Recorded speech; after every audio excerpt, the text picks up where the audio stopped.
زمون پاکستان کې ډېر لوی عالم تیر شوی دی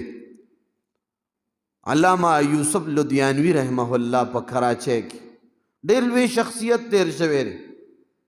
هغه له یو سړی راغی یو پروفیسر او ډبل ماسټر یې کړو په اسلامیات او عربی کې او ته وی حضرت وی ما د قرآن یو تفسیر لیکلی دی وی زه وایم چې تا هغه تفسیر وګوره او په هغې باندې تقریض ولیکه کله چې دا علما کتاب ولیکي نو دا د مشرانو علماو له ورکړي چې دې باندې تاسو نظر واچوئ او په دې تقریض ولیکې نو دغه مشران علما د کتاب په دې ابتدا کې دوی ته یو صفحه لیکلو کې چې ما دا پلانې زه پیژنم او دا دا دی قابل سړی دی تکړه دی د ده په علم زما اعتماد دی او دا کتاب یې لیکلی دی ما ټول مطالعه که یا بعضې ځایونه مې مطالعه که دا کتاب مفید دی او بهتر دی او ښه دی او بیا خپل دستخط ولیکي خپل نوم ولیکي نو دا یو تایید وي چې دا کتاب او دا صاحب د کتاب چې دی نو دا دواړه مستند دي او دا قابل د اعتماد دي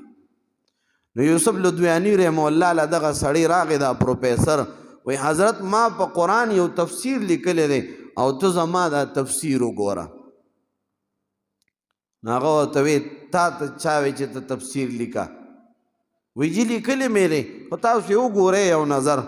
نو چې تفسیر یې کولو کو نو اردو کې د قرآن تفسیر لیکلی نو چې تفسیر یې کولو کو نو د سورہ فاتحې تفسیر یې لیکلی الحمدللہ رب العالمین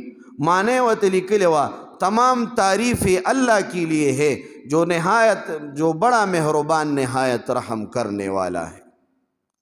یوسف لدیانوی رحمه الله ورته فرمایي چې دا الحمد دا معنا تا څنګه لیکلی وی جی دا مې لیکلی چې تمام تعریف اللہ کے لیے ہے وی دا تمام ټکي چې تا کومه ترجمه کړې دا د څه ترجمه کړې ده وی جی دا خو ټولو تفسیرونو کې داسې ده دا خو مفتی محمد شفیع رحمه الله تفسیر لیکلی دی هغه هم داسې کړې ده ادریس کاندلوی صاحب لیکلی اندیس کاندهلوي صاحب هغه هم داسې لیکلی ده اشرف علي تانوي صاحب اردو کې بیان القرآن لیکلی ده هغه هم داسې لیکلی ده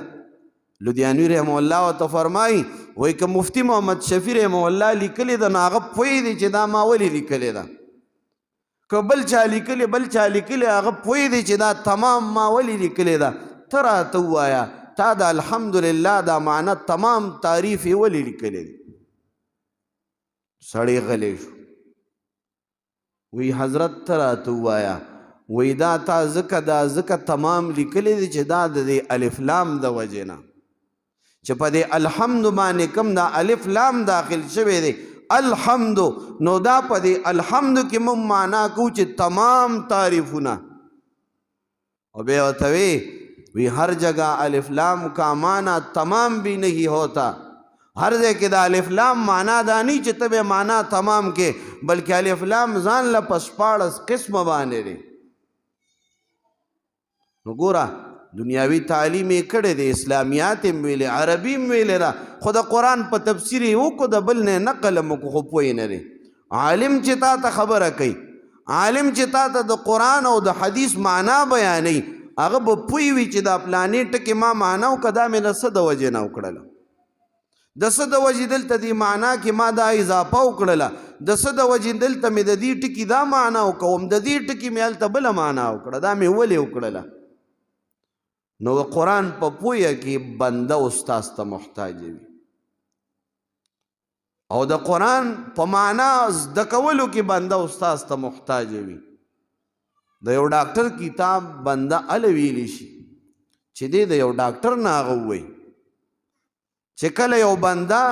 د یو بل فن یو کتاب وایي دا د فن د ماهر نه ووایي نو دی په دې باندې پوهېږي دې وجې نه الله تبارک